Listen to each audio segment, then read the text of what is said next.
hello लोगोफोर बड' जब enough' YouTube चेनेलाव नोंथांमोनखौ बरायबाय आसा खालामो गासैबो मोजाङै दङ लोगोफोर आधार कार्ड जुदि नोंथांमोना एप्लाइ खालामनोब्ला एबा जुदि माबाफोर आपडेट खालामनोब्ला नोंथांमोना आधार कार्ड सेन्टारा बबेयाव दङ एबा दायो बबेयाव एक्टिभ जागासिनो दङ नोंथांमोना नायना लानो हागोन गाव गावनि फनाव नोंथांमोना नायनो हागोन जे बबेयाव एक्टिभ जाना दङ एबा बबेयाव आधार कार्ड सेन्टार दङ नोंथांमोना डाइरेक्ट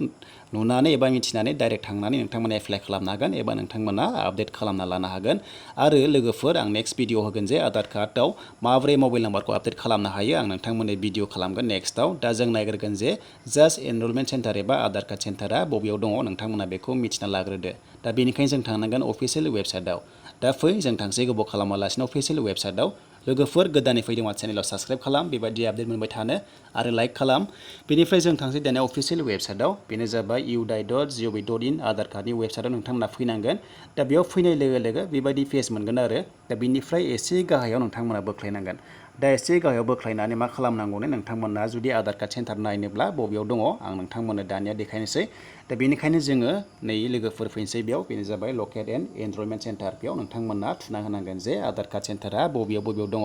आरो बबेयाव एक्टिभ जादों आरो बबेयाव खामानि मावगासिनो दङ नोंथांमोना गासैखौबो नायनो हागोन आरो नोंथांमोना लोगो लोगो थांनानै आधार कार्ड एप्लाइ खालामनो हागोन दा जों बेयाव थुना होनोसै दा जों लकेटआव थुना होबाय दा बेयाव थुनाय लोगो लोगो दानि जों माखासे पेज मोनबावगोन दा बेखौ एसे नेदो नोंथांमोना लडिं जागासिनो दङ दा बेयाव गेवना फैबाय दा बेनिफ्राय नोंथांमोना बेयाव थांनानै नै लोगोफोर नोंथांमोना आधार कार्ड एप्लाइ खालामनो हागोन बा नोंथांमोना आपडेटबो खालामना लानो हागोन जुदि माबाफोर मिस्टेक जादोंब्ला होनना बुंदों बेयाव माखासे इन्सट्राक्सन्स दङ नालाय जेरै डेट अफ बार्थ बा मबाइल नाम्बार बा एड्रेस बा नामफोर जुदि मिस्टेक जादोंब्ला नोंथांमोना थांनानै आपडेट खालामना लानो हागोन दा बेनिखायनो बेखौ नायनो थाखाय जे बबेयाव दायो सोलिगासिनो दङ सेन्टारा नोंथांमोना नायनोब्ला बेबायदि फैनांगोन आरो बेनिफ्राय स्टेट दं नोंथांमोना स्टेटखौ होनाङा स्टेटआव होनाय लोगो लोगो गोबां सेन्टार थायो नालाय बेखौ जोंनो नाङा बिनिफ्राय गेजेराव फैदो पस्टेलाव दा नोंथांमोना नैबे पस्टेलाव फैबानो जाबाय गेजेराव अपसन दङ बे पस्टेलाव होनाय लोगो लोगो नोंथांमोना पिन कड होनांगोन पिन कड होनानै नायनो हागोन जे नोंनि बे पिन कडनि एड्रेसाव बेसेबां आधार कार्ड सेन्टार दङ नोंथांमोना नायनानै लानो हागोन दा जों पस्टेलाव थुना होबाय दा पस्टेल क'डआव जोङो थुनाय लोगो लोगोनो जोङो पिन नाम्बारखौ होनांगोन दा पिन नाम्बारखौ होयोब्लानो सेन्टारा बबेयाव बेसेबांखिनि दङ एक्टिभ जागासिनो बेखौ नायना लानो हागोन दा बिनिफ्राय जों एसे गाहायाव बोख्लायदो दानिया जोङो पिन क'डखौ होदो दा जोङो पिन क'डखौ होनोसै दायो हमना ला आंनि पिन क'डखौ होबाय आङो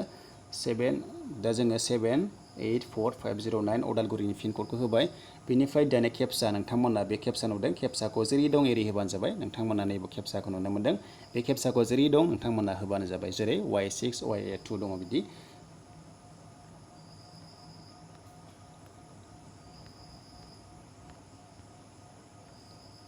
दा बेबायदि नोंथांमोना केप्चाखौ होबानो जाबाय नोंथांमोना केप्चाखौ जेरै दं नोंथांमोना होबानो जाबाय बेनिफ्राय दानिया लकेट एड सेन्टाराव नोंथांमोना थुना होदो बेयाव नोंथांमोना नुनो मोन्दों बेयाव नोंथांमोना बक्सआव जेरै आं होदों बेयाव थुना होदो दानिया बियो लकेसना फैगोन जे बबेयाव जागासिनो दं आधार कार्ड सेन्टार एबा बबेयाव दङ आरो बबेयाव एक्टिभ जादों आरो बबेयाव बेसेबांखिनि एप्लाइ खालामबाय नोंथांमोना बेयावनो गासैबो डिटेल्सखौ लानो हागोन बेनिफ्राय जों दायो लडिं जागासिनो दं जों नेनांगोन दसे दा बेयाव लडिं जागोन बेनिफ्राय दायो फैदो लोगोफोर नायनोसै जे बबेयाव दायो एक्टिभ जागासिनो दं आधार कार्ड सेन्टारा दा बेयाव नायदो नै लोगोफोर फार्स्टआव दङ ओंखारबाय सेन्टारा मोनबाय बेनो जाबाय नाम्बार 1आव दङ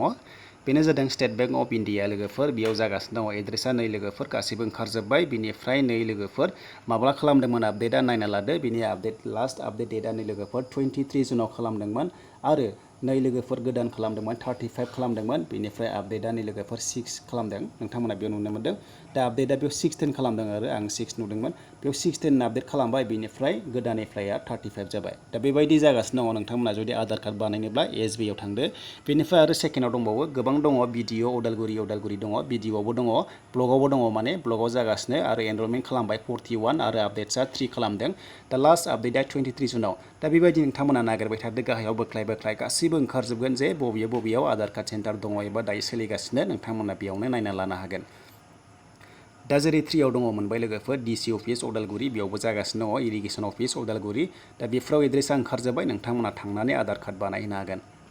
दा बेनिफ्राय नोंथांमोना बेयावनो गासैखौबो आपडेट खालामनो हागोन बा नोंथांमोना गोदानै एप्लाइबो खालामनो हागोन आरो लोगोफोर जुदि नोंथांमोना थांनो बायोब्ला गेदारिंआव थांनो बायोब्ला माबोरै नोंथांमोना न'आव थानानै आधार कार्डखौ आपडेट खालामनो हायो एबा मबाइल नाम्बार नोंथांमोना आपडेट खालामनो हायो आं बिनि बागै नेक्स्ट भिडिअ होगोन थ' बिनिखायनो नोंथांमोना भिडिअखौ नायबाय थाबानो जाबाय दानिया लोगोफोर लाइक खालामदो गोदानै फैदोंबा चेनेलाव साबस्क्राइब खालामदो